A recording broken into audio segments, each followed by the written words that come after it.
Hello friends, ఈరోజు మనం 2019లో release అయిన ద గోల్డెన్ ఐస్ అనే ఎపిసోడ్ నెంబర్ 31ని ఎక్స్ప్లెయిన్ చేయబోతున్నాం. మీరు ఇంకా ప్రీవియస్ పార్ట్స్ని చూడనట్లయితే డిస్క్రిప్షన్లో ఉన్న లింక్ ద్వారా చూడొచ్చు. అలాగే మా ఛానల్ని కనుక మీరు ఫస్ట్ టైం చూస్తున్నట్లయితే ఛానల్ని సబ్స్క్రైబ్ చేసుకొని పక్కనే ఉన్న బెల్ ఐకాన్ని క్లిక్ చేయండి. ఇక లేట్ చేయకుండా వీడియోలోకి వెళ్దాం. ఎపిసోడ్ స్టార్టింగ్లో జూనియర్ మన హీరోని చూడటం కోసం టెంట్ లోపలికి వస్తాడు. అయితే జూనియర్ అక్కడ లేడీ ఆఫీసర్ ఉండడాన్ని చూస్తాడు. అది చూసి జూనియర్ తన మనసులో లేడీ ఆఫీసర్ హీరోని ప్రేమిస్తుందని అనుకుంటాడు. ఆ తర్వాత కాసేపటి సీన్ని చూపిస్తారు. ఇక్కడ జూనియర్ ఇంకా ప్రొఫెసర్ మ్యాంగ్ మాట్లాడుకుంటూ ఉంటారు. ఇక వాళ్ళిద్దరూ మనకి ఫ్రాంక్ సింగ్వాన్ యొక్క నిధి దొరుకుతుంది అనుకుంటే ఈ చెస్ బోర్డ్ దొరికిందేంటి అని మాట్లాడుకుంటూ ఉంటారు. అయితే వీళ్ళిద్దరి మాటల్ని బయట నుండి మన లేడీ ఆఫీసర్ వింటూ ఉంటుంది. ఆ తర్వాత లేడీ ఆఫీసర్ టెంట్ లోపలికి వచ్చి, నేను ప్రొఫెసర్ మ్యాంగ్తో కొంచెం మాట్లాడాలి, మీరంతా కాసేపు బయటికి వెళ్ళండి అని చెప్తుంది. ఆ తర్వాత లేడీ ఆఫీసర్, ఇంతకుముందే నా మీద దాడి జరిగింది కాబట్టి నాకు తెలిసి ఇక్కడ ఏదో జరుగుతుందని చెప్తుంది. అప్పుడు ప్రొఫెసర్ మ్యాంగ్, నీకు తెలుసా నీ పైన ఎవరు దాడి చేశారని అంటుంది. దానికి లేడీ ఆఫీసర్, ఇక్కడ జరిగిన సంఘటన మొత్తం మా డిపార్ట్మెంట్కి ఇన్ఫామ్ చేశాను, వాళ్ళు దాన్ని ఇన్వెస్టిగేషన్ చేస్తున్నారని చెప్తుంది. ఆ తర్వాత ప్రొఫెసర్ మ్యాంగ్ మన లేడీ ఆఫీసర్కి ఆ పురాతనమైన చెస్ బోర్డ్ యొక్క ఫోటోని చూపిస్తుంది. ఆ చెస్ బోర్డ్ని చూసిన లేడీ ఆఫీసర్ దాని గురించి ఏమీ అర్థం చేసుకోలేకపోతుంది. అలా ఈ సీన్ ఇక్కడే కట్ అయిపోతుంది. ఆ తర్వాత మనకి నైట్ సీన్ని చూపిస్తారు. ఇక్కడ జూనియర్ గ్రాండ్ ఫాదర్ వీడియో కాల్లో మాట్లాడుతూ ఉంటాడు. అప్పుడు జూనియర్, మేము ఈరోజు పురాతన వస్తువుల కోసం గృహలోకి వెళ్ళినప్పుడు మాకు ఈ విచిత్రమైన చెస్ బోర్డ్ కనిపించింది. ఈ చెస్ బోర్డ్ ఏంటో మాకు ఇప్పటి వరకు అర్థం కాలేదని గ్రాండ్ ఫాకి చూపిస్తాడు. ఆ చెస్ బోర్డ్ని చూసిన గ్రాండ్ ఫా దాన్ని అర్థం చేసుకోవడానికి ట్రై చేస్తాడు, కానీ గ్రాండ్ ఫాకి కూడా ఏమీ అర్థం కాదు.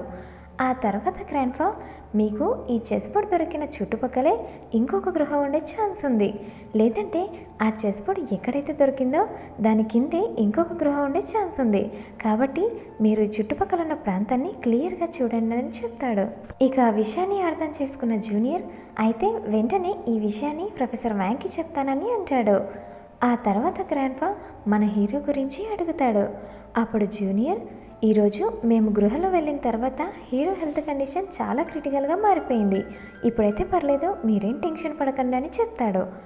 దానికి గ్రాండ్ ఫా జూనియర్ని తిడుతూ, ఈ విషయం నువ్వు ముందే ఎందుకు నాకు చెప్పలేదని అంటాడు. అప్పుడు జూనియర్, మేము పురాతన వస్తువులను కనిపెట్టడం కోసం ఆ గృహలో బిజీగా ఉన్నాం, అందుకే ఈ విషయం గురించి మీకు చెప్పలేకపోయానని చెప్తాడు. అలా వీళ్ళు కొంచెం సేపు మాట్లాడుకుంటూ ఉంటారు. సీన్ షిఫ్ట్ అవుతుంది. మనకి నెక్స్ట్ డే మార్నింగ్ సీన్ని చూపిస్తారు. ఇక్కడ జూనియర్ ప్రొఫెసర్ మ్యాంగ్తో మాట్లాడుతూ, నాకు గ్రాండ్ ఫా చెప్పాడు ఈ చెస్ బోర్డ్ దొరికిన చుట్టుపక్కల ఇంకొక గృహం ఉండే అవకాశం ఉందట, లేదంటే ఈ చెస్ బోర్డ్ ఎక్కడైతే దొరికిందో ఆ ప్లేస్ కిందే గృహం ఉండే ఛాన్స్ ఉందని చెప్పాడని అంటాడు. ఇక జూనియర్ చెప్పిన మాటల్ని అర్థం చేసుకున్న ప్రొఫెసర్ మ్యాంగ్ తన అసిస్టెంట్తో మనం ఆ గృహ లోపలికి వెళ్ళి ఈ చెస్ బోర్డ్ ఎక్కడైతే దొరికిందో దాని చుట్టుపక్కల ఉన్న ప్రాంతాన్నంతా పరిశీలించాలని చెప్తుంది. సీన్ షిఫ్ట్ అవుతుంది. ఇక్కడ మనకి లేడీ ఆఫీసర్ ఆ టెంట్ లోపల పడుకొని ఉండడాన్ని చూపిస్తారు. ఆ తర్వాత లేడీ ఆఫీసర్ నిద్ర నుంచి మేల్కొని చూడగా అక్కడ మన హీరో ఉండడు. దాంతో లేడీ ఆఫీసర్ మన హీరోని వెతకడం కోసం ఆ టెంట్లో నుండి బయటికి వచ్చేస్తుంది. ఇక ఇక్కడ హీరో బకాసురుడితో మాట్లాడుతూ ఉంటాడు. అయితే మన హీరో కొంచెం సేపు రెస్ట్ తీసుకున్న కారణంగా అతని హెల్త్ కండిషన్ అనేది మంచిగా ఉంటుంది. అప్పుడే లేడీ ఆఫీసర్ అక్కడికి వచ్చేస్తుంది. ఇక లేడీ ఆఫీసర్ని చూసిన బకాసురుడు ఆమెకు కూడా టీని సర్వ్ చేస్తాడు. ఆ తర్వాత వీళ్ళు ముగ్గురు అక్కడ టీ తాగుతూ రెస్ట్ తీసుకుంటూ ఉంటారు. సీన్ షిఫ్ట్ అవుతుంది. ఇక్కడ మనకి హీరో ఇంకా లేడీ ఆఫీసర్ని ప్రొఫెసర్ మ్యాంగ్తో పాటు చూపిస్తారు. అయితే ఇక్కడ వీళ్ళకి తెలిసే విషయం ఏంటంటే ఆ చెస్ బోర్డ్ దొరికిన ప్రాంతంలో ఇంకొక గృహం ఉందని తెలుస్తుంది.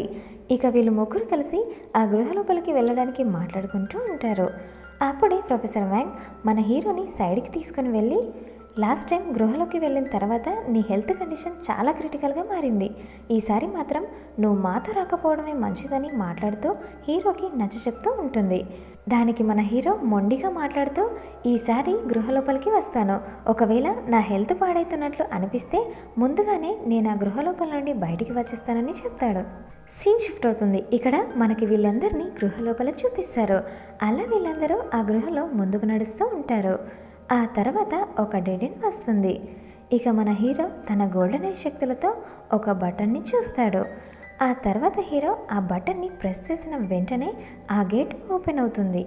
అయితే ఇక్కడ ఇంకొక షాకింగ్ విషయం ఏంటంటే ఆ తలుపు వెనకాల ఇంకొక గేట్ ఉంటుంది. ఇక ఆ గేట్ చూడడానికి సేమ్ చెస్ బోర్డ్ లాగే ఉంటుంది. దీంతో మన హీరో వాళ్ళ దగ్గర ఉన్న చెస్ బోర్డ్ని తీసి ఆ తలుపు పైన ఫిక్స్ చేస్తాడు. అలా ఫిక్స్ చేసిన తర్వాత ఆ గేట్ తెరుచుకుంటుంది. ఇక ఆ గేట్ ఓపెన్ అయిన వెంటనే మన హీరో ఇమాజినేషన్లోకి వెళ్ళిపోతాడు. ఇక ఇమాజినేషన్లో వెళ్ళిన మన హీరోకి అక్కడ ఫ్రాంక్ జంగ్వాన్ కనిపిస్తాడు. అతను వింతగా డాన్స్ చేస్తూ ఉంటాడు. ఇంకా ప్రాంక్ని చూసిన మన హీరో ఘోరంగా షాక్ అవుతాడు. ఎందుకంటే మన హీరో ఫేస్ ఫ్రాంక్ ఫేస్ ఇంచుమించు ఒకేలా ఉంటుంది. ఇక మన హీరో ఇమాజినేషన్ నుండి బయటికి వచ్చేస్తాడు. ఇక్కడ మళ్ళీ ఆ గేట్ ఓపెన్ అవుతుండడాన్ని చూపిస్తారు.